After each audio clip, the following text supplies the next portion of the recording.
Vamos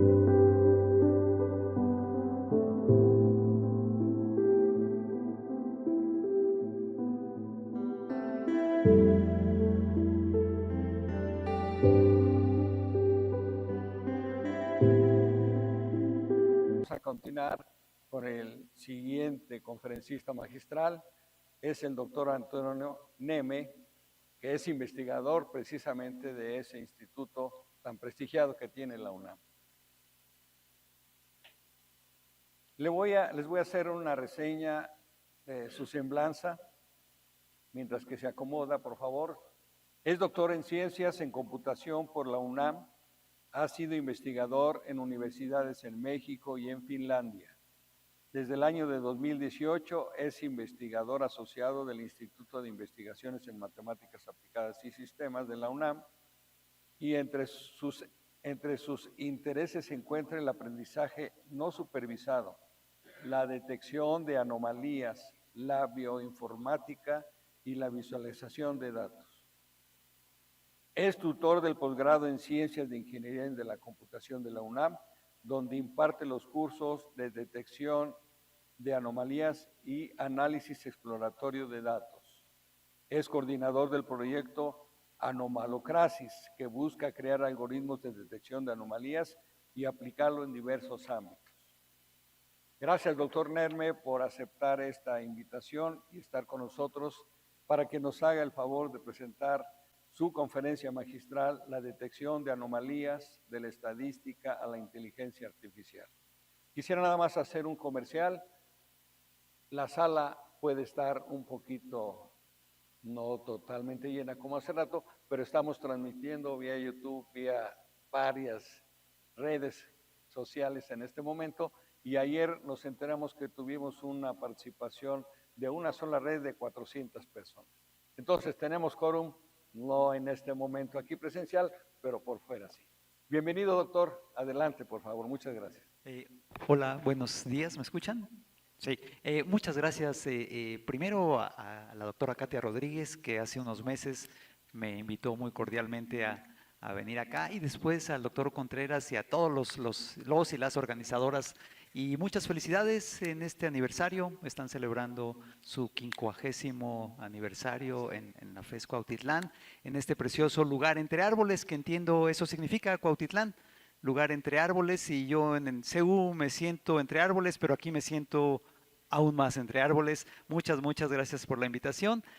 Voy a hablar los próximos 40, 50 minutos o menos, si los veo muy aburridos, de algo que a mí me fascina, por lo cual me paga la UNAM y me dedico a ello en mi día a día, que es la detección de anomalías. Entonces, pues en esta plática les voy a hablar de qué son las anomalías, por qué es relevante detectarlas y cómo se pueden detectar. Cuando tengan alguna pregunta, por favor no duden, no se esperen al final. Si se esperan al final se van a aburrir, entonces si tienen alguna duda, algún comentario, háganla en cualquier momento, por favor. Si quieren esperarse al final también está bien, pero creo que es mejor si no se esperan. ¿Sí? Entonces, pues muchas gracias otra vez por estar aquí, otra vez gracias a los organizadores, y sin más preámbulos, puede pasar a la siguiente, por favor. Estos de qué va a tratar, ya les dije de qué va a tratar. La siguiente, por favor, la siguiente. Listo. ¿Alguien reconoce esta imagen? ¿Dónde es? Olviden los nombres, no se los pude quitar, pero ¿dónde es?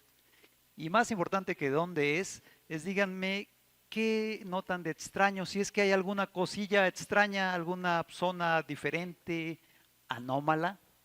¿Alguien encuentra algo raro? Dos jardines, acá y acá. ¿Y eso por qué sería raro? ¿Por qué sería anómalo? Con respecto, por supuesto, a lo que estamos viendo ahí, ¿por qué sería raro?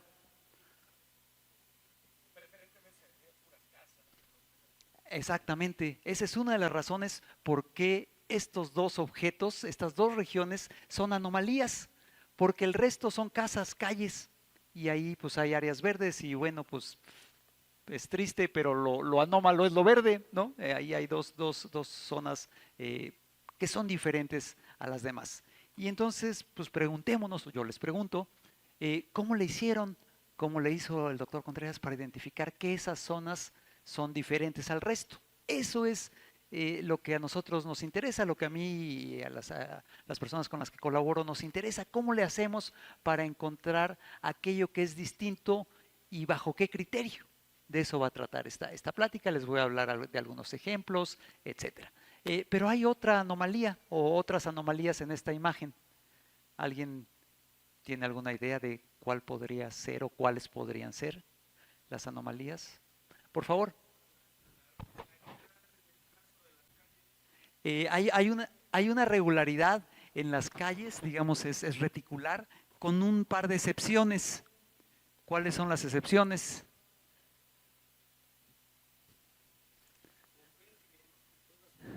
Esa es la otra, ¿sí? Pero vean esta de acá, que es la que le da el nombre a la colonia. Ahí corrían los caballos hasta 1922, que desapareció el hipódromo en la colonia Hipódromo Condesa. Entonces vean, aquí iban los carriles.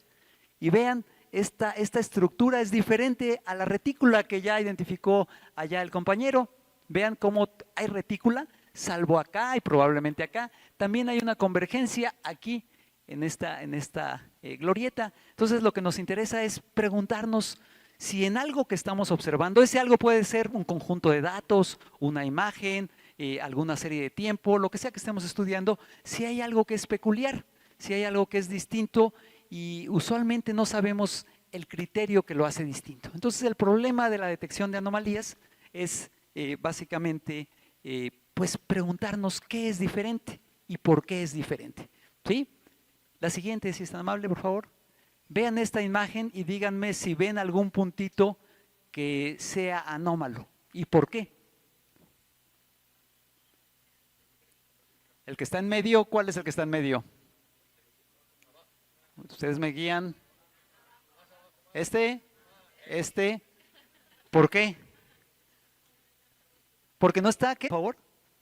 Sí, básicamente esas dos instancias, estos dos objetos, vectores, puntos, datos, observaciones, son las anomalías. ¿Por qué? Porque no se ciñen a lo que nos describe esta espiral. ¿Sí? Vean que si conocen la función que genera los datos, entonces el problema está resuelto. Si conocen qué es lo que está generando estas observaciones, simplemente hay que verificar aquellos objetos que no se explican por esta función generadora. Esta es una plática de matemáticas, ¿sí? Lo que van a ver aquí es matemáticas, aunque creo que no hay una sola ecuación, pero es matemáticas. Y las matemáticas, pues como todas saben aquí, es una disciplina, o así la veo yo, una disciplina que nos ayuda a encontrar patrones, a encontrar pautas, ¿sí? Y ya hay variaciones, etcétera, pero esa es la definición operativa que a mí me gusta de las matemáticas y con la que yo trabajo, algo que nos permite encontrar pautas, patrones, y habrá quien diga, bueno, nos ayuda a estudiar cómo cambian las cosas. Sí, también es cierto, y también nos ayuda la matemática a entender qué formas son posibles, bajo qué circunstancias y restricciones. Sí, también es cierto, pero aquí todo lo que van a ver es matemáticas, todo es matemáticas. Y entonces vean que si ustedes conocieran esa función que genera los puntitos, ¿sí? La función generadora le decimos, pues simplemente habría que preguntarnos, oye, ¿y será que hay algunos puntos que no se expliquen por esa función? Vean que si ese fuera el caso, en el IMAS habría la mitad de investigadores, o probablemente menos, habría la mitad de investigadores en el mundo, porque el problema, muchos de los problemas ya serían resueltos, ya no habría mucho que investigar o enfocaríamos nuestros esfuerzos en otras áreas. ¿Por qué? Porque en general no conocemos cuál es esta función generadora, no conocemos cuál es el mecanismo que genera lo que sea que estemos estudiando. Si lo conociéramos y tuviéramos suerte, podríamos aplicar álgebra, tal vez ecuaciones diferenciales, y el problema estaría resuelto, ¿no? En general, entonces, pues no tenemos la fortuna de saber qué es lo que genera algo. Y van a ver algunos ejemplos aquí para ilustrar esto. La siguiente, si es tan amable, por favor. ¿Sí? Díganme, respóndanme la misma pregunta. Aquí hay un montón de puntos que no parecen independientes porque están muy pegaditos y están muy gorditos, pero díganme si hay algún punto que sea distinto a los demás.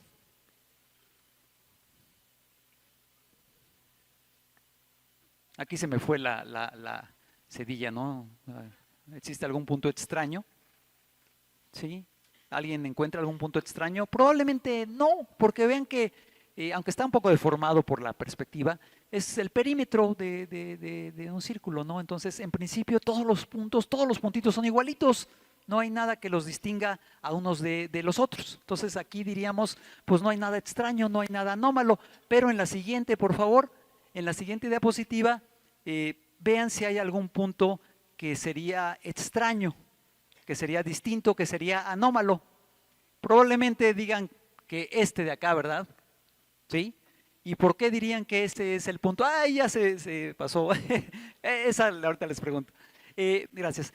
¿Por qué dirían que ese puntito de ahí es el punto anómalo? ¿Está aislado? Sí. ¿Qué más? ¿Por qué otra razón? O derivada de esta razón o asociada a esta razón. ¿Por qué dirían que este de aquí es la anomalía? Por favor.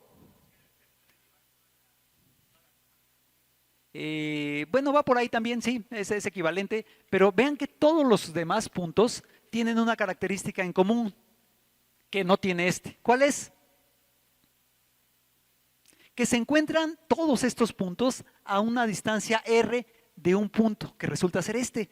Esa distancia r es 0 para este punto y todos los demás tienen esa distancia característica distinta, ¿sí? Pero lo importante aquí es cómo le hicieron para identificar a este punto como la anomalía.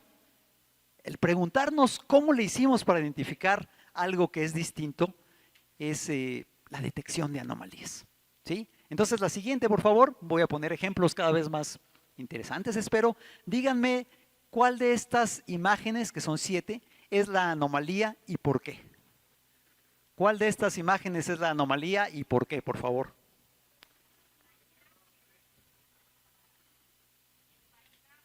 ¿Quién dijo el paisaje?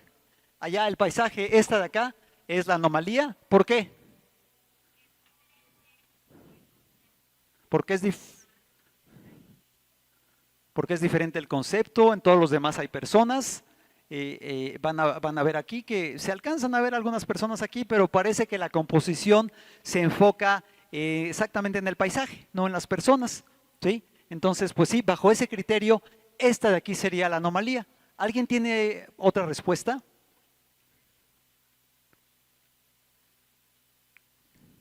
¿Alguna otra idea? Por favor.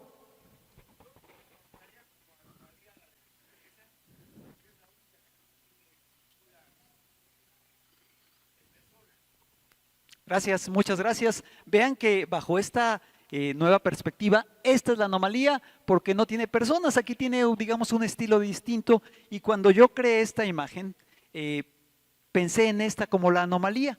La razón es cercana a la que acaba de comentar el compañero.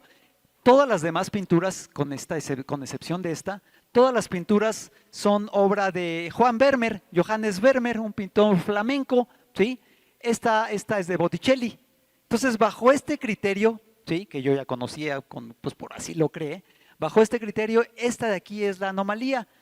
Es decir, todas estas fueron pintadas por la misma persona, el mismo artista, por Juan Vermeer, esta fue por Botticelli, ¿sí? Entonces, yo ya sabía, pues así lo planeé, pero cada vez que la presento en alguna plática surgen ideas interesantes, ¿sí? Por ejemplo, la que acaban de decir que esto es un paisaje y luego la otra han respondido los colores, etcétera. El punto relevante aquí es preguntarnos cómo le hacemos para identificar esa pauta que nos permite distinguir lo usual o cotidiano o esperado de lo anómalo.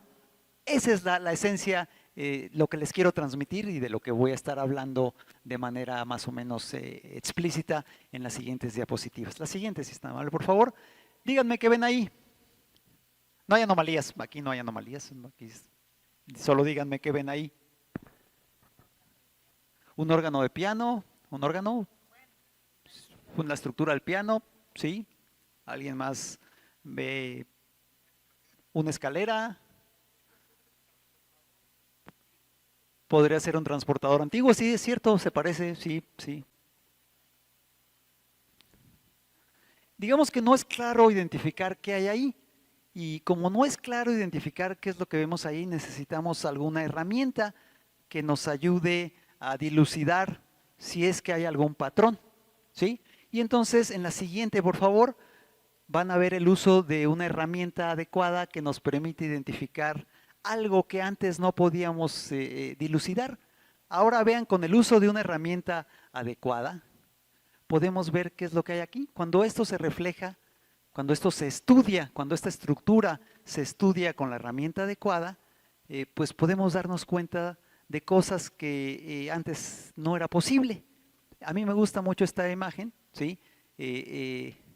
Porque así me gusta verlo, no sé si sea el caso, pero a mí me gusta pensar en que desarrollo o colaboro con personas que desarrollan este tipo de herramientas para entender cosas que antes no podíamos entender, y lo hago a partir de lo que conozco, que es computación. Sí, yo pues, soy un computólogo en mi manera de ver las cosas. Un computólogo es una variante de un matemático, ¿sí? No, digamos, pues esos somos matemáticos de un tipo, y entonces a mí me gusta pensar que desarrollo cosas como estas que nos permiten entender cosas que de otra manera no podríamos comprender, ¿sí? Y entonces, pues el desarrollo de estas herramientas, por supuesto es una analogía, pero el desarrollo de estas herramientas es a lo que me dedico, ¿sí? Y que es un poco de lo que les voy a hablar con algunos ejemplos, etcétera. La siguiente, por favor. Y recuerden que les mostré una herramienta. Esa herramienta que, bueno, en este caso era un espejo cilíndrico, ¿sí? Es una herramienta, y cuando utilizamos herramientas, a veces tenemos la enorme fortuna de que podemos entender las cosas de mejor manera o con menos incertidumbre. Y entonces esta cita es una cita que me gusta mucho, Daniel Davis. Este es un libro muy bonito, un libro precioso. Si alguna vez cae en sus manos, léanlo. Se llama El cuerpo secreto, The Secret Body. Y Daniel Davis es físico de formación, pero después se dio cuenta que la biología era una fuente de belleza y de problemas, y se convirtió en inmunólogo, es decir, estudia inmunología, estudia, digamos, los componentes del sistema inmune, y en este libro platica un montón de eso, pero vean que dice algo muy bonito aquí. Vean lo que dice. Tómense un momentito para leerlo y tratar y entenderlo, ¿ves? Creo que muy interesante. Dice: las revoluciones científicas causadas por los nuevos instrumentos de observación son mucho más profundas que aquellas generadas por el cambio de ideas.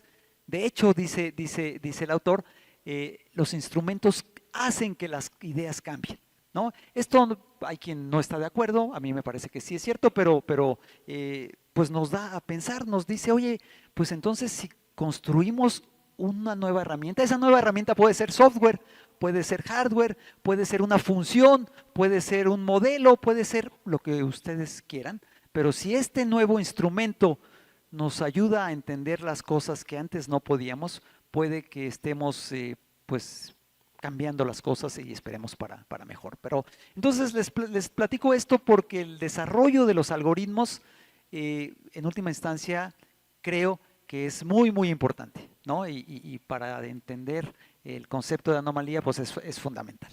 La siguiente, si es tan amable, por favor. Y bueno, hay que tener en cuenta que los humanos somos seres limitados, pues somos muy inteligentes, sí, somos muy inteligentes, pero tenemos limitaciones.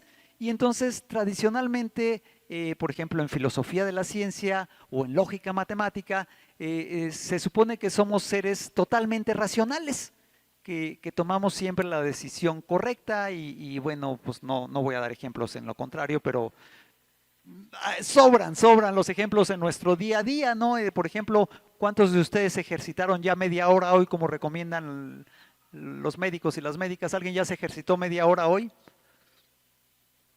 Algunos, poquitos, ¿no? Entonces, bueno, bajo ese ejemplo, pues no estamos actuando de manera racional. Este libro de William Wimsatt, que es un filósofo, es un libro muy bonito. A mí me gusta como ejemplo porque dice, si queremos hacer filosofía, si queremos hacer ciencia, tenemos que partir del supuesto de que somos seres, pues sí, con racionalidad, pero que estamos limitados, ¿no? Y eso, pues bueno, tiene repercusiones muy profundas. Y vean, aquí hay dos de las ideas de Wimsatt, ¿sí? Entonces dice, para empezar, tenemos capacidades limitadas, ¿sí? Y luego, pues casi todo lo que nos interesa comprender es complejo. Entonces, pues tenemos que partir de eso para tomar decisiones adecuadas, ¿no? La siguiente, por favor. Y entonces, como les decía, pues yo soy computólogo y soy de una variedad de computólogo que trata de condensar al mundo en algo, esto creo que es lo más matemático que van a ver, en esto que es la matriz de datos. Lo que sea que estemos estudiando, perfiles de compra de usuarios o patrones de expresión de genes o imágenes de tejido sano o imágenes de tejido tumoroso, etcétera. Lo que queremos casi siempre es construir esta matriz de atributos, en donde cada renglón, por convención, es una observación y en las columnas tenemos atributos o características o rasgos o dimensiones. Básicamente esto es a lo que aspiramos a construir y ya una vez que construimos esto, pues ya aplicamos algoritmos. ¿Sí? Pero piensen en algún problema, incluso en sus materias, piensen en alguna materia. Aquí vi que había de ingeniería, de informática, de administración y de actuaría tal vez, de muchas otras carreras. Piensen en alguna materia y piensen en el último problema, digamos, vinculado a algún proceso real o sintético también puede ser, pero piensen en ese problema y verán que no es difícil tratar de pensarlo en términos de construir esta matriz. ¿Sí? Por ejemplo, si ustedes tienen aquí imágenes de perritos e imágenes de gatitos, pues ven, digamos, el patrón de píxeles que lo codifican acá y aquí les dicen, miren, esto es un perrito, la etiqueta roja es un perrito, la etiqueta verde es un gatito, entonces acá hay otro gatito, otro perrito, etcétera. Y el problema, uno de los problemas, y voy a abundar en ello en unas cuantas diapositivas, uno de los problemas es preguntarnos, ¿será que que existe una forma de relacionar esta caracterización con esta caracterización? Es decir, ¿hay alguna combinación de atributos, de colorcitos en la imagen, que distingan adecuadamente a un gato de un perro? Esa es una de las preguntas a las que se enfoca la inteligencia artificial, desde diferentes perspectivas, pero ven que eso es algo que nosotros los humanos hacemos relativamente bien cuando no hay muchos datos, es decir, cuando esta matriz no es muy grandota, o cuando hay pocos atributos, es decir, cuando esta matriz no es muy ancha. Cuando ya se hace una matriz grandotota, las cosas se complican y ahí pues es donde queremos que la inteligencia artificial nos ayude. La siguiente, por favor, no se olviden de esta matriz, la matriz de atributos. ¿Sí?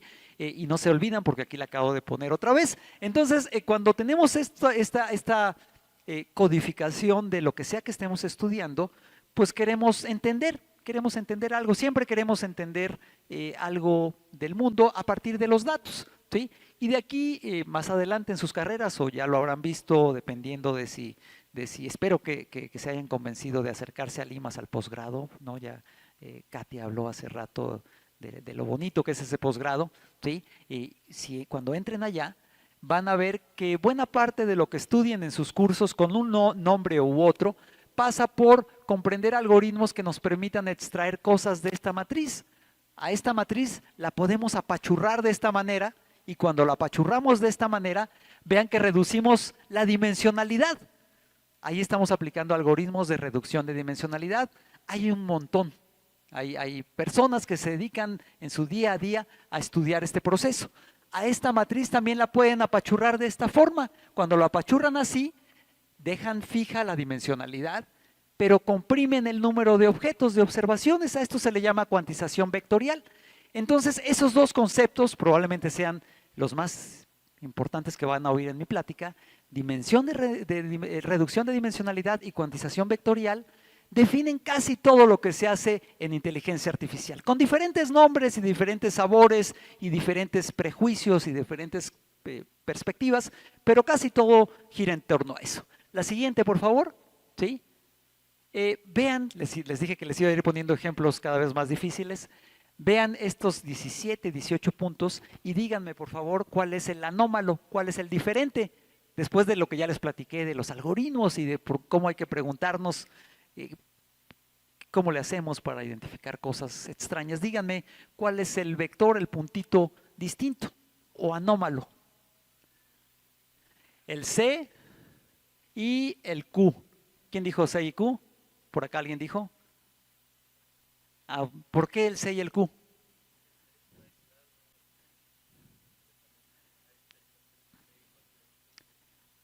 Esto de aquí es muy importante, lo que acaba de decir el compañero. Vean que lo que hiciste, corrígeme si estoy poniendo palabras que no pensaste, computó la distancia de cada objeto a su vecino más cercano. Simplemente para cada puntito de estos vemos cuál es su objeto más próximo, ¿sí? Y nos damos cuenta de algo peculiar.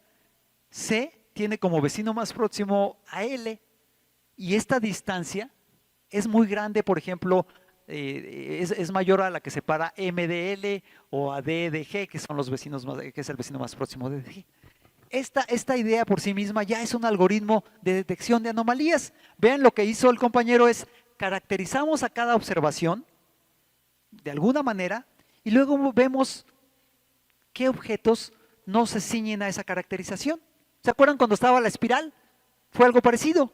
Aquí el concepto fundamental es el de distancia, y recordarán que la distancia en términos matemáticos es una función que compara cosas, pares de cosas, y estoy seguro que todas se acuerdan de la distancia euclidiana.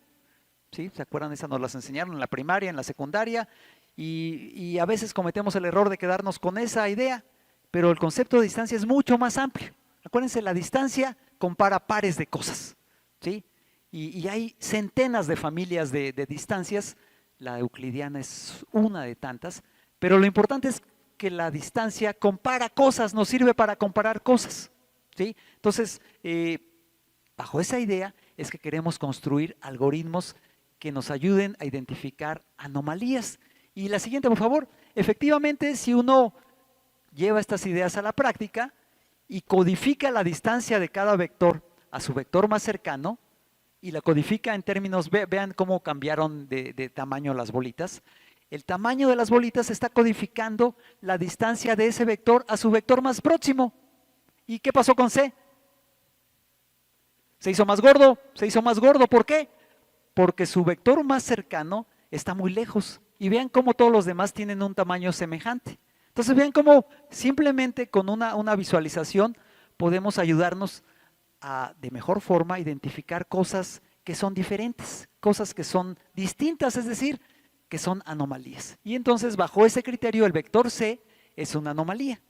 Y vean que aquí lo visualizamos incluso pues de manera más fehaciente. La siguiente, por favor.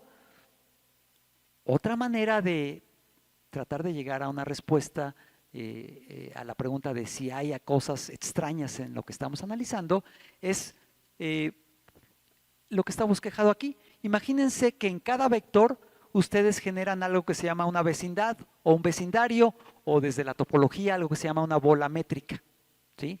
O una hiperesfera, o un círculo, para los cuates le podemos decir un círculo.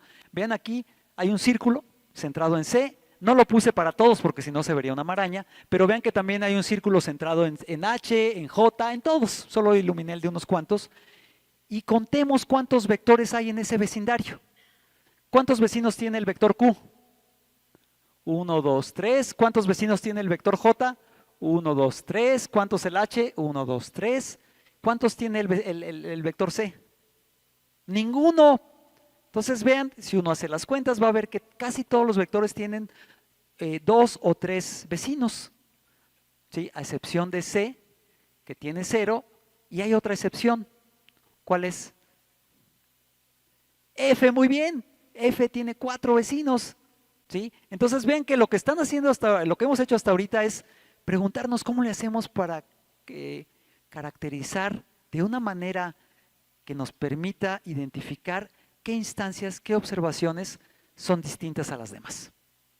Y ahorita el concepto de distancia pues fue el que nos ayudó, y después, asociado al concepto de distancia, el concepto de densidad. Vean que aquí hay densidad alta y aquí hay densidad bajita. Todos los demás vectores tienen una densidad media, ¿sí? De vecinos. La siguiente, por favor. Les dije que se iba a ir poniendo más interesante, y entonces aquí hay una treintena de localidades, de ciudades en México. Cada ciudad está descrita por 7 atributos. Eso quiere decir que cada ciudad sería un punto en el espacio de dimensión 7, donde cada dimensión está dada por uno de estos atributos. Vean, aquí es las lluvias registradas en enero, las lluvias en junio, las lluvias en septiembre, la temperatura media en enero, en junio, en septiembre, y la altitud a la que se encuentra esa ciudad, ¿sí? Vean esa tabla que es pequeñita, vean 7 atributos y 30 ciudades, y díganme cuál es la anomalía.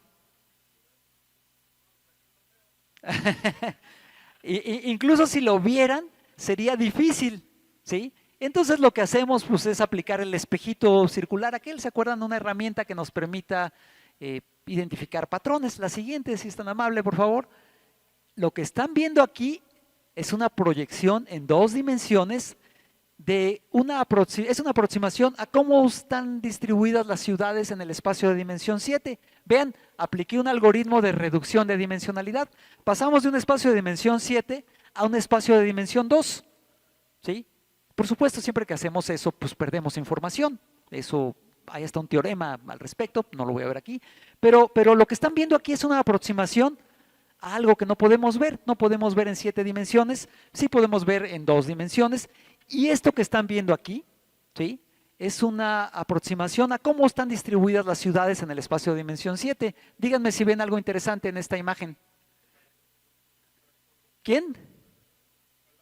Jalapa está solito, pero además, ya que lo dijiste, ¿qué otra cosa tiene Jalapa? Es más grande. Vean que aquí estoy codificando otra cosa. El tamaño de la letra codifica el nivel de anomalía de Jalapa. No les he dicho que es una anomalía. Apodaca también está con letras grandes, porque también bajo algún criterio, que es este de acá, que no les voy a platicar mucho, pero bajo este criterio, Jalapa y Apodaca son anomalías. Quiere decir que bajo los criterios que están detrás de este algoritmo, Jalapa y Apodaca no se parecen al resto. ¿Sí? La siguiente, por favor. Vean ahora, están las mismas ciudades, pero proyectadas en 2 de los 7 atributos. ¿Se acuerdan que había 7 atributos? ¿Sí? Ahora escojo 2 de ellos, la temperatura media en junio y la precipitación pluvial en junio. Vean aquí, ya no hago una reducción de dimensionalidad como hice antes, simplemente escojo 2 ejes. Y vean qué pasa con Jalapa. ¿Se acuerdan que Jalapa está gorda? ¿Sí? Grande, porque es una anomalía. Vean que cuando proyecto sobre estos 2 ejes, vean, aquí está la temperatura y aquí está la lluvia. ¿Qué pasa con Jalapa? Vean que en Jalapa llueve mucho más de lo que llueve en ciudades que tienen la misma temperatura. ¿Sí lo ven? El algoritmo lo descubrió, yo no lo descubrí. El algoritmo nos dice es una anomalía y esa es la razón por la que es una anomalía. ¿Por qué? Porque vean, hay varias ciudades que tienen una temperatura semejante en junio, pero Jalapa es mucho más lluviosa en junio que estas de acá. ¿Sí lo ven? Ven qué interesante lo que hizo el algoritmo. Obviamente uno tendría que batallarle mucho para escudriñar en los datos y llegar a esto. La siguiente, por favor, van a ver lo que pasa con Apodaca. Vean, aquí tenemos ahora en este eje la altitud y aquí la temperatura, ¿no? La temperatura en junio. ¿Qué pasa con Apodaca? ¿Se acuerdan que Apodaca está grande? Porque es anómalo. ¿Y por qué es anómalo? Porque para ciudades que tienen una altitud semejante a Apodaca, ¿sí? Apodaca por razones geográficas, orográficas, es mucho más fresco. Vean la diferencia, vean varios grados de temperatura y entonces pues el algoritmo nos permite identificar estas peculiaridades. ¿Sí? ¿Y cuál es ese algoritmo? En unas cuantas diapositivas se los bosquejo, es un algoritmo muy bonito, pero vean, lo que les quiero transmitir con esto es, a partir de los datos podemos encontrar pautas, podemos encontrar patrones, y una de esas pautas o patrones que es muy interesante de identificar son aquellos objetos que no se parecen al resto. La siguiente, por favor. Y entonces, bueno, aquí este es otro libro que también les recomiendo mucho, que se llama Eye of the Beholder, en el ojo de quien observa. Es la historia de Juan Vermeer, de Johannes Vermeer, y en paralelo es la historia de Antonio Leeuwenhoek, que les recordará, Leeuwenhoek lo recordarán de sus clases de ciencias naturales, tal vez en la primaria o en la secundaria, porque Leeuwenhoek pulía espejos y con ello creaba microscopios. Y esos microscopios que creó Leeuwenhoek permitieron descubrir la vida microscópica, ¿no? Y entonces Leeuwenhoek era un comerciante de telas que era contemporáneo de Vermeer. Los dos vivían en la ciudad de Leiden, en los Países Bajos, y este libro narra la historia de cómo a los dos les fue mal en ciertos ámbitos al principio de sus carreras, porque cuando Leeuwenhoek dibujaba los microorganismos, nadie le creía, decía, eso que estás escribiendo, dibujando, es mentira, nadie ha visto esas cosas. Y entonces le costó mucho trabajo convencer a la gente de que lo que estaba viendo era real. Tenía que llevar el microscopio a cada lugar para que viera la gente lo que él veía. Y en paralelo, la historia de Vermeer era semejante, porque Vermeer fue uno de los primeros pintores, digamos, en esta tradición, que pintaba a cualquiera de nosotros, es decir, no pintaba a la realeza, ¿no? Entonces, pues a los dos les fue raro, les fue mal en sus inicios porque, pues, digamos, el Instagram de la antigüedad no era para todos, ¿no? Entonces, Vermeer lo popularizó y eso no gustaba tanto. Pero bueno, la historia detrás de este libro, Laura Schneider es la autora, dice que, y a mí me parece muy bonito, dice que cuesta trabajo aprender a ver con otros ojos. De ahí el nombre, ¿no? Y entonces lo que le estoy planteando es, cuando utilizamos un algoritmo que no conocíamos, los resultados no siempre son triviales y hay que saber interpretarlos. Lo mismo que hay que saber, digamos, para apreciar la estética de una pintura de Vermeer o los dibujitos de Leeuwenhoek. La siguiente, si es tan amable. Ya voy, creo que esto fue para atrás, o a menos que haya repetido yo. Sí, no, es al revés.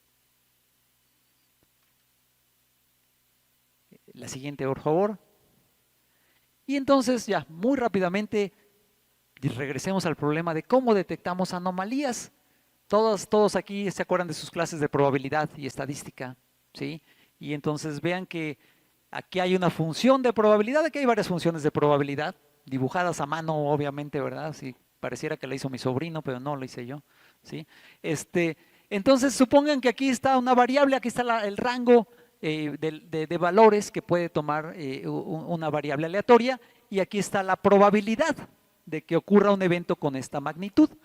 Díganme cuál de estos tres eventos es más probable. Acuérdense, magnitud, probabilidad. ¿Cuál es el evento más probable? Este de acá pues tiene una mayor probabilidad. ¿Cuál les sorprendería más si ocurriera? Vean que no es la misma pregunta, ¿cuál es el más probable y cuál les sorprendería más de llegar a ocurrir? ¿Cuál dijeron? El rojo. Y entonces, si ya entendieron este concepto, ya entendieron uno de los métodos tradicionales para detectar anomalías, o como tradicionalmente se les decía, detectar ruido. Vean que ha pasado media hora y es la primera vez que me refiero a una anomalía como ruido. Así es como se trabaja en la mayoría de los textos de estadística. Se le dice aquellas observaciones que no se parecen al resto son ruido, hay que descartarlas, hay que eliminarlas, porque el ruido quiere decir que alguien se equivocó, alguien o algo se equivocó en el proceso, hubo un error humano o hubo un error en los sensores o en los mecanismos. Y entonces lo que tradicionalmente, la siguiente por favor, lo que tradicionalmente se hacía era aplicar alguna prueba estadística que nos dice a partir de los datos si hay alguna anomalía o si hay algún ruido. Lo que están viendo aquí es una colección de 800 y cacho de puntos de observaciones de temperatura en Ciudad Universitaria, ¿sí? Y aquí de casi 7,000 en el aeropuerto de Mérida. Y entonces vean esta serie de tiempo y vean esta serie de tiempo. Representan lo mismo, temperatura, acá está la misma representación en términos de un histograma, ¿sí? Es la misma información aquí que acá, condensada desde otra perspectiva, un histograma. Y díganme aquí si pudieran identificar alguna anomalía. ¿Esta? ¿Esta de acá? ¿Alguna otra en esta imagen? Esta de acá, supongo, esta de acá. ¿Sí? Eso quiere decir que estas observaciones extremas, ¿sí?, son las que tienen muy poca probabilidad.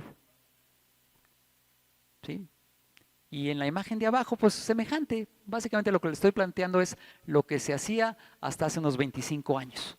Esto es estadística. La siguiente, por favor.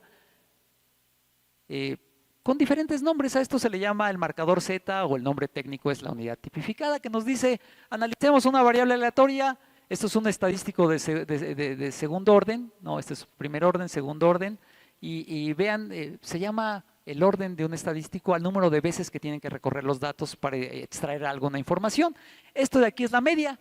La media es a lo que comúnmente le decimos el promedio, ¿sí?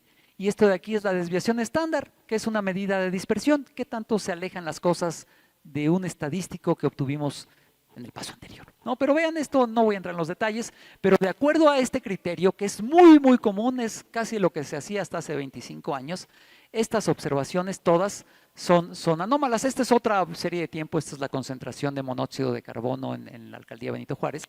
Vean todas estas en rojo, sí se ve rojo allá, ¿verdad? Todas estas son anomalías porque tienen un marcador Z muy grandote. Pero vean, estamos aplicando estadística. La siguiente, por favor. Esta es una variante de la anterior que se llama la unidad tipificada modificada, que es muy parecida, pero en lugar de utilizar la media, utiliza la mediana. ¿Sí? No voy a entrar en los detalles de esto. La siguiente, por favor.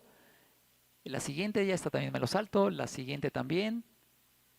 Esta de aquí ya es la última de lo que les voy a hablar de estadística. Esta es la prueba tradicional de estadística que se utiliza para identificar ruido, es decir, a lo que yo le digo anomalías, ¿sí? Y es la prueba de Groves. La prueba de Groves dice, ¿sabes qué? Tus datos se comportan de manera gaussiana, ¿se acuerdan de la distribución gaussiana, la curva de Gauss, etcétera, etcétera? La campana de Gauss, exacto. Uno de los grandes supuestos en casi todo lo que se hace en economía, en biología, en casi todo es que hay una buena razón para suponer que los datos la distribución de los datos se puede explicar con una gaussiana y en muchas ocasiones eso es cierto, pero en muchas otras no. Entonces esta prueba, la prueba más común, se utiliza de forma desmedida cuando los datos no son gaussianos y entonces hay un montón una colección de errores en la literatura. Se han tomado decisiones médicas, decisiones económicas, porque se utiliza una prueba que no se debería utilizar y que es bien simple, es bien simple. Esto que está aquí que puede apantallar, no los debe de apantallar, es extremadamente simple, pero no entro a los detalles. De hecho, quiero hablarles de cosas más interesantes. La siguiente, por favor. ¿Sí? Hay muchas otras maneras de identificar anomalías, o como les decían antes, ruido. ¿Sí? Y de hecho, aquí es una caracterización de esas formas de identificar anomalías. La siguiente, por favor, ya me voy muy rapidísimo.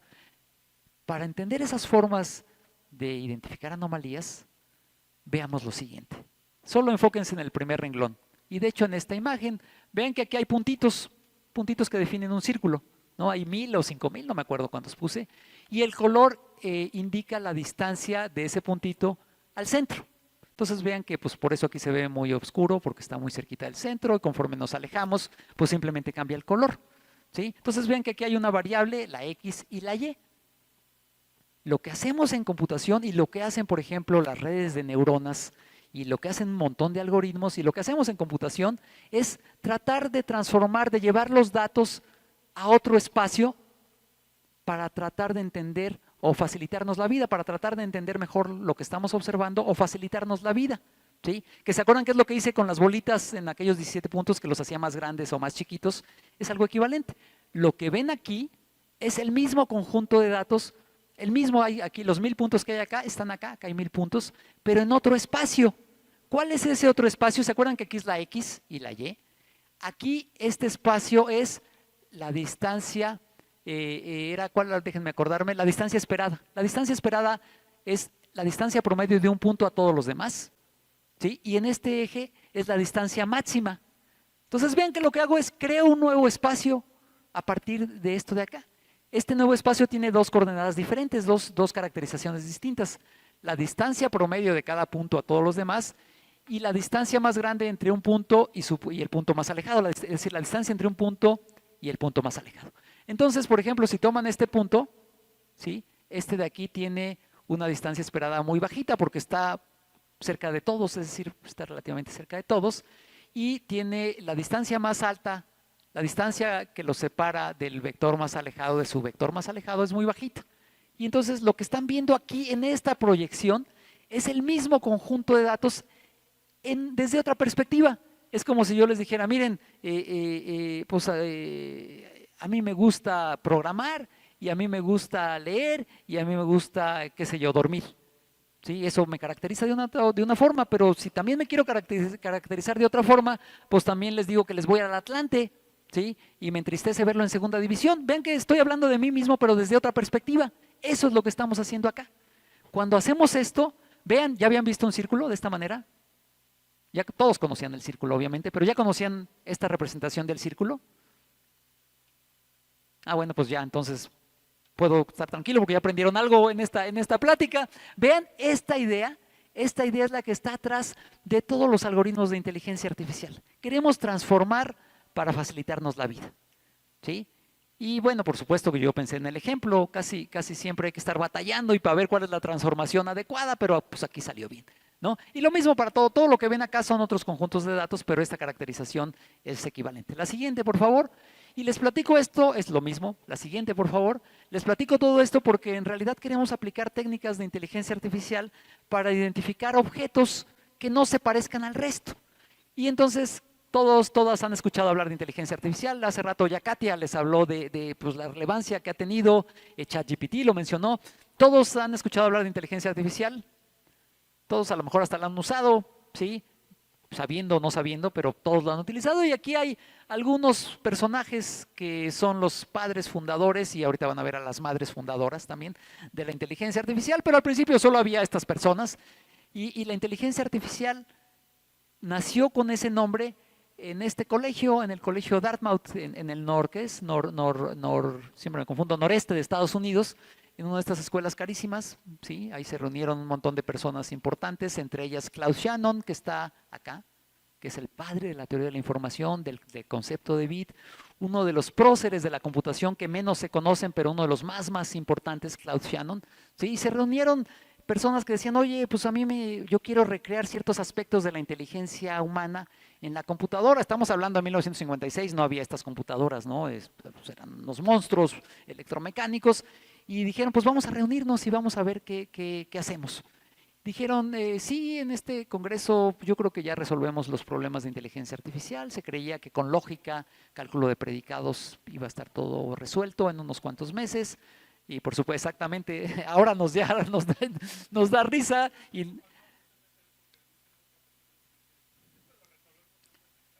Sí, de hecho hay una anécdota simpática. Lo que dice el compañero es cierto, hay una anécdota simpática que Marvin Minsky, que está acá, decía, el problema de la visión computacional lo va a resolver un estudiante que contraté de pregrado, de licenciatura. Lo contraté 3 meses y él va a resolver en estos 3 meses el problema de visión computacional. Y bueno, pues no está resuelto, ¿no?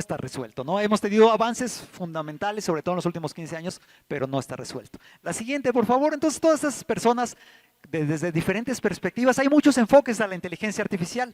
El enfoque simbólico, el enfoque conexionista, es decir, redes neuronales, el enfoque evolutivo en el cual Katia es experta con algoritmos genéticos, el enfoque de analogías, el enfoque de máquinas por soporte vectorial. Hay muchos enfoques, todas estas personas son algunas de las que han tenido o tuvieron grandes contribuciones. La siguiente, por favor. Siguen aquí, me detengo rapidísimo en 2 personas, 2 mexicanos, Arturo Rosenbluth y Adolfo Guzmán Arenas. Guzmán Arenas sigue activo, es investigador del CIC, del Centro de Investigación en Computación, nuestro rival académico porque son del Poli, pero bueno, son colegas y son muy buenos. El CIC es una muy buena institución también. El IMAS es mejor, por supuesto, sí, pero exacto. Y luego al otro mexicano que tiene que ver en esta historia es Arturo Rosenbluth, que además es papá de 2 colegas ahí en el IMAS. ¿Sí? Arturo Rosenbluth básicamente era muy cuate de Norbert Wiener. Norbert Wiener era un matemático de primerísimo nivel. Rosenbluth era médico, era cardiólogo, si mal no recuerdo, y además era muy listo, tan listo que se dio cuenta de la relevancia de la matemática en el día a día de la medicina, y se juntó con Wiener. Wiener vino varias veces a México, y entre los dos, sobre todo Rosenbluth, pero con la venia de Wiener, se fundó el CIMBESTAF, el Centro de Investigación y Estudios Avanzados del Poli, y entonces a ellos les interesaba mucho algo que se llamó la cibernética, que es un primo venido a menos de la inteligencia artificial, pero es parte de la inteligencia artificial, en donde en la cibernética les interesaba cómo algo podría regularse a sí mismo, es decir, la retroalimentación. ¿Sí?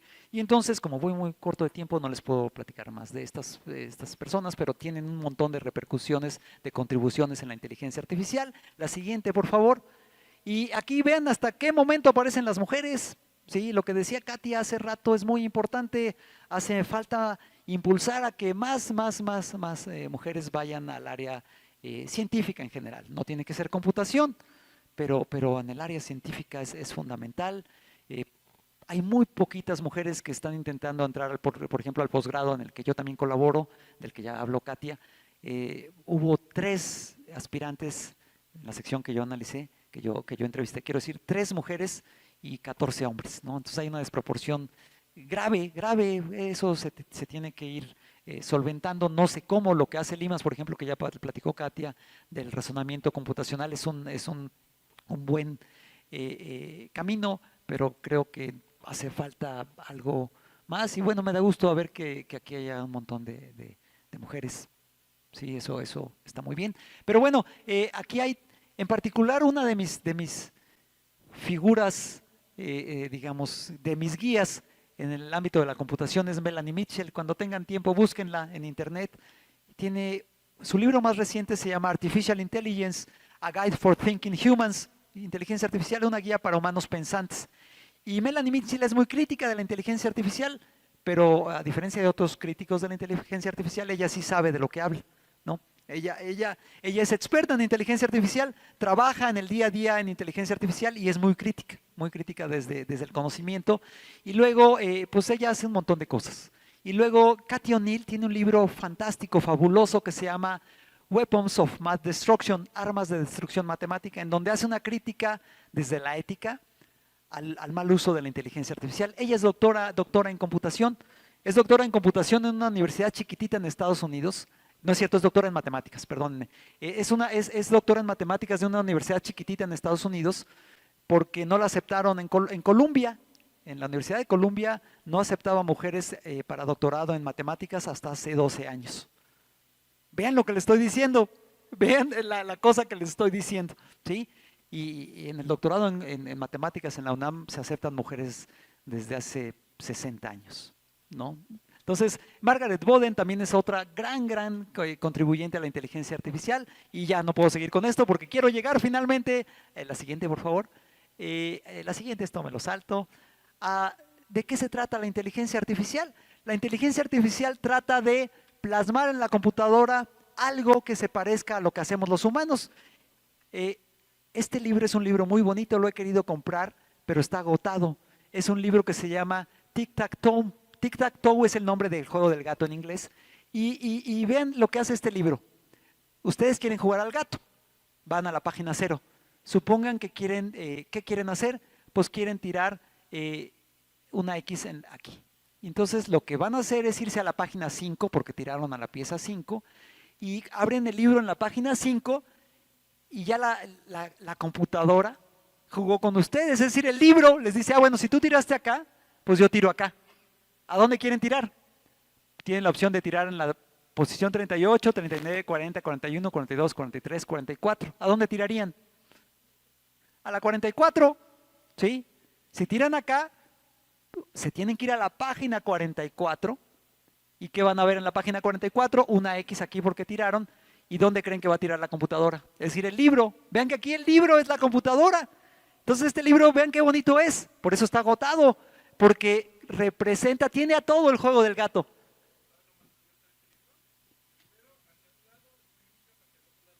Sí, si lo volteas. ¿Tú sí lo tienes? Ah,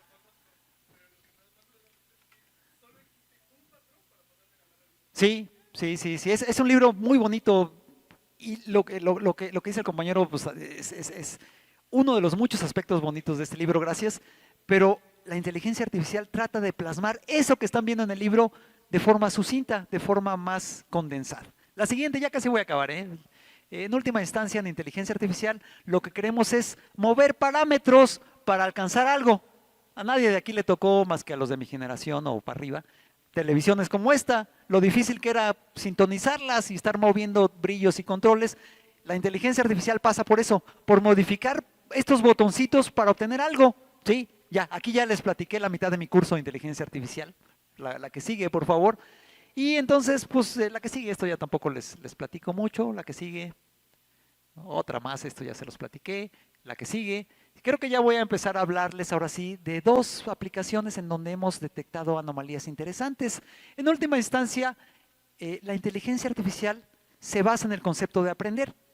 algo se aprende cuando encontramos una función que asocia cosas. ¿Se acuerdan de la matriz de datos? Con la etiqueta de si era un perrito o un gatito. Cuando aprendemos eso, estamos construyendo una función. Esa función básicamente lo que hace es asociar cosas acá con cosas acá.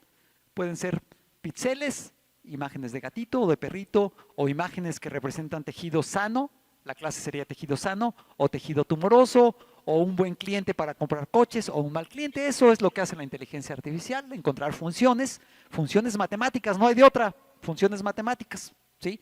La que sigue, por favor. Y hay varias formas de hacerlo. La que sigue, esto me lo salto, la que sigue, también la que sigue, y ahora sí vamos a pasar a algo ya para llegar a las últimas pocas diapositivas, que son los ejemplos. La idea al final de todo esto, ¿se acuerdan que les dije que la función de distancia compara cosas? ¿Se acuerdan que queremos comparar cosas? Eso es lo que queremos en inteligencia artificial, comparar cosas. Y para comparar cosas, pues hay que definir vecindades. Vean que aquí hay un montón de ejemplos de vecindades, ¿sí? Esto es la más fácil, pero hay muchas otras formas. Todo esto se los platico porque la siguiente, por favor, de hecho, dos más. Esto me lo salto, dos más, más. Otra más. Lo que queremos es construir algoritmos que nos permitan identificar peculiaridades en los datos, es decir, anomalías. Aquí hay tres formas de hacerlo. Una es tratar de aislar cosas. Vean, aquí hay objetos en un espacio de muchas dimensiones, ¿sí? Y lo que yo quiero hacer es tratar de aislar a este objeto. ¿Cómo lo voy a aislar? Voy a tomar al azar un punto de corte, por ejemplo aquí, y digo, oye, ¿de este lado está el objeto que quiero? No, está de este lado. Oye, ¿y de este lado está el único objeto al que busco aislar? No, hay más objetos. Entonces lo que tengo que ir haciendo es cortes al azar. Y entonces un vector, entre más cortes al azar necesite para quedar en una sola región, menos anómalo es. Este es el criterio. ¿Se acuerdan que insistí mucho al principio? Tenemos que preguntarnos cómo identificar anomalías y bajo qué criterio. Aquí el criterio es, entre más difícil sea de aislar, este de aquí es más difícil de aislar que este de acá, el azul es más difícil, este es más fácil, este es menos anómalo, este como se aísla por azar más fácil, resulta que es más anómalo. Ese es el criterio. Hay muchos criterios. Acá hay otro criterio que tiene que ver con lo que les acabo de mostrar hace rato, con las vecindades, y hay otros criterios que tienen que ver con redes neuronales. La siguiente, por favor. Y ya creo que eso va a ser lo último, antes de las dos diapositivas de las aplicaciones. Una red neuronal autocodificadora que están muy de moda. Creo que ayer tuvieron una plática de redes neuronales generativas, ¿sí? Una red neuronal tiene entradas, hace cosas, mapea, transforma cosas a otro espacio, tiene salidas. Cuando la entrada queremos que sea igual a la salida, vean que estamos codificando, queremos que la salida sea igual a la entrada, pero si nos fijamos en lo que ocurre acá, en estas dos neuronas se llaman las neuronas de latencia, no entro en los detalles, pero es fascinante lo que hace esto. Estas dos neuronas, vean, son dos dimensiones. Eso quiere decir que cualquier cosa que vea yo acá, la puedo ver en un espacio como la pantalla de la computadora. Y cuando la veo en la pantalla de la computadora, puedo aplicar los algoritmos que ya les mostré hace rato. Detectar anomalías. La siguiente, por favor. Ya me voy a ir muy rápido en lo que sigue. La siguiente. Y la que sigue. Ahora sí, finalmente, esto de aquí es algo que nos pega a todos, la contaminación. Hay datos públicos, muchos datos públicos. Nosotros estamos por allá arriba, ¿no? ¿Sí? Cada uno de estos puntitos es una estación de monitoreo y cada estación de monitoreo registra 7, 8, 9 contaminantes cada hora. Aquí está una serie de tiempo, ¿sí? Lo que hicimos fue aplicar algoritmos de detección de anomalías en esta serie de tiempo. Entonces, todos estos datos, la siguiente por favor, y vean, aquí ya hay anomalías. Cuando aplicamos ya lo que les platiqué, ¿sí? Nos damos cuenta, no se alcanza a ver aquí, pero el 27 de diciembre del 2022, ¿sí? Hubo una anomalía. Y vean cómo la bolita está grande porque indica el nivel de anomalía. Quiere decir que esta observación, la contaminación, las condiciones de contaminación ese día en esa estación de monitoreo fueron anómalas, atípicas. Ruido, como le decían en la antigüedad, pero vean que el concepto de ruido pues claramente no es el adecuado, ¿sí? La que sigue, por favor. Aquí hay muchos resultados. La que sigue son resultados de lo mismo. La que sigue, dos más de hecho. Katia hablaba hace rato del SARS-CoV-2. Lo que hicimos aquí, que es un artículo que está a punto ya de ser enviado, lo hemos trabajado un montón, es analizar el genoma de todos los virus del SARS-CoV-2 secuenciados en México, ¿sí? Y de hecho un estudiante hizo la tesis en esto y se tituló en enero, ¿sí? En febrero, no me acuerdo.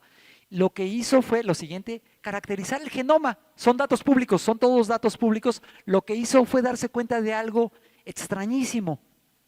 Cada puntito de estos es una caracterización de un genoma, es decir, es un virus secuenciado a una persona. Supongo que yo me contagié y ¿dónde está el DF? Acá. Yo soy mi virus, el que secuenciaron de mí tiene esta caracterización, esta es una caracterización. Vean lo que pasó en Puebla y vean, contrasten lo que pasó en Puebla con todo lo demás. En Puebla algo raro hay. Y de hecho este estudiante logró identificar algo peculiar. Vean, los virus secuenciados de personas en Puebla y en realidad en Tlaxcala también, por donde está Tlaxcala, acá. Todas estas personas que resultaron ser anómalas, todas fueron secuenciadas en el mismo laboratorio. Es decir, la muestra se tomó en el mismo laboratorio, se secuenciaron en otro lado, pero todas las muestras vienen del mismo laboratorio. ¿Sí? Algo raro hay. Vean, puede ser que haya habido algún error en alguna parte del proceso o puede ser que todas las personas que viven en las cercanías de ese laboratorio evolucionaron un virus, su virus evolucionó de una manera rara. Eso no lo sabe el algoritmo dice, está rarísimo. La siguiente, y con esa concluyo, esto es otra manera de caracterizar los mismos datos, transformaciones como las que les platicaba. Y vean, las mismas personas, es decir, el mismo virus, pues, pero extraídos de diferentes personas, en Puebla y en Tlaxcala siguen siendo anómalas. Y esto ya lo reportamos a la Secretaría de Salud, eventualmente vamos a tener una plática con ellos. De hecho, fue al Instituto Nacional de Salud Pública en Cuernavaca. Y ya, lo que sigue, ya no se los platico, déjenme irme al final, por favor. Esto es más de lo mismo, más de lo mismo. Esto ya no se los platico, se los platicaré otro día. La que sigue, por favor. La que sigue, tampoco les platico de esto. Esto sí es muy importante y esta es la penúltima. Siempre yo en mis cursos les digo esto a mis estudiantes. Nada está por arriba de la matemática. ¿No? Aunque suene feo, pero pues nada puede violentar la física ni la matemática, y entonces esto es un corolario de eso. No importa qué tanto manipulemos los datos, qué algoritmos utilicemos, si los datos no son los adecuados, no vamos a llegar a conclusiones adecuadas. Esto es el mensaje que les quiero transmitir, más allá del concepto de anomalía, esto es lo fundamental. Y ya la que sigue es la última, y aprovecho, no, me lo salto, esto luego les platico. Esto de aquí vaya el anuncio, si les interesó esto de que les platiqué, con mucho gusto contáctenme, tómenle una foto a esto o vayan a esta página. Aquí está la lista de las personas que colaboran en el proyecto Anomalocaris y aprovecho para agradecerles y si hay dudas o lo que sea, con gusto trataré de contestarlas. Les agradezco muchísimo, muchas gracias.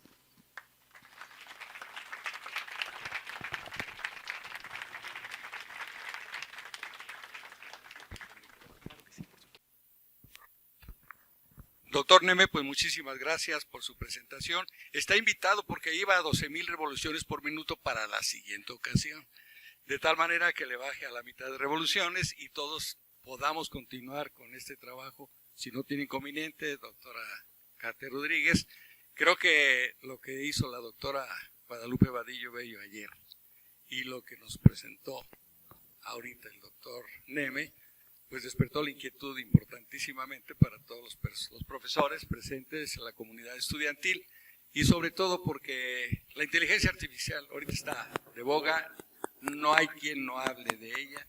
Entonces todo lo que haga el Instituto de Matemáticas Aplicadas y Sistemas será bienvenido, se acepta con todo gusto, doctora.